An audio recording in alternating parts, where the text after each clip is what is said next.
कम समय को विषय को कह तथापि कहवाई जो सुजोग दिखाई निश्चित कह भाई भाई बोली केते मु डाकिली नदेले उत्तर केही भाई भाई बोली केते मु डाकिली भाई को पाइली नाही माँ माँ बोली केते मु डाकिली नदेले उत्तर केही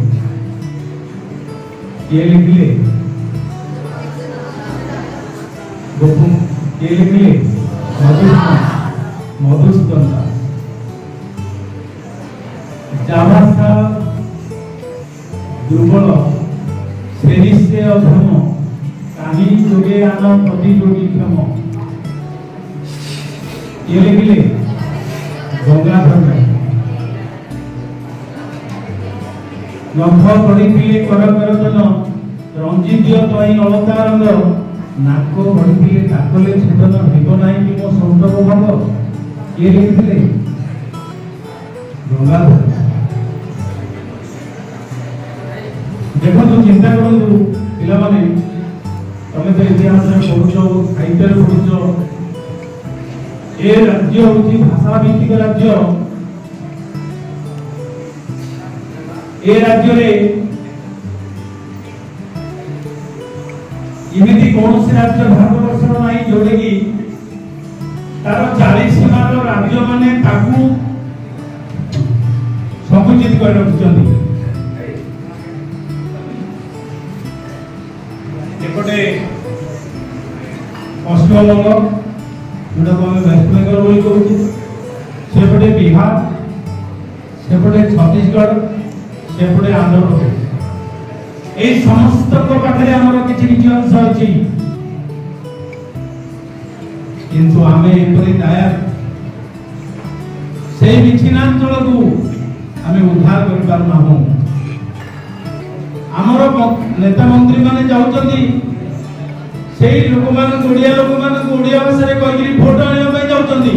किंतु सेमान को आनिगिरि आम ओडिसा रे विषय हे पारना ही पर्यंत आज की 1936 वर्तमान 99 वर्ष होला भाषा भित्तिक स्थल रे राजा कृष्णचंद्र गजपति जेतले गोल टेबल बैठक गले सेतबेले दाबी कले सेतबेले ओडिसा जनसंख्या थिला 3 कोटी प्लस एबे 4 कोटी 4.5 कोटी बोली नेता माने हमर कहउचंती सेही 3 कोटी प्लस लोक मानकर भाषा होची ओडिया जो बैठक रे बसतिले अन्य सुपारिश बंधुगण से माने कहले एते जनबहुल अंचल भाषा जदि ओडिया ताको स्वाधीनता काहे दिया जबनी कई जगह रे सही समय सुपारिश हला जे ओडिया भाषा भित्ति अनुसार स्वतंत्र प्रदेश गठन हो से दिन थिला 1936 मसिया उत्कल दिवस जहाँ नहीं उत्कले जहाँ नहीं भारते जुक्ति आम कहूँ जहाँ नहीं जगते जहाँ नहीं भारते किंतु जहाँ नहीं उत्कले अरे सब तो बड़ कथा प्रभु नारायण जगन्नाथ होचंदी ये जगन्नाथ था जगतरनाथ जगन्नाथ जार संस्कृति को सारा पृथ्वी आज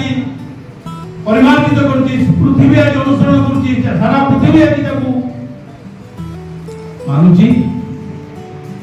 सही लोकंकर एक दशा आमे मोर दो लाइस रे बसचनी बंधुमान सेमान को अनुरोध करबी जदि कोनोसी कारणरू कोनोसी परिस्थिति रे सेमान जदि किछि सुयोग पांती ताले जो परसुआ चढ़ई वाला परसुआ जो रही जाइए मेदिनीपुर जो रही जाइए बिलासपुर रही जाइए एपटे जो रही जाइए राजपुर बा माने बाला धमलीर जो किसी अंश रही जाइए ताकू उद्धार करने प्रयास करंतु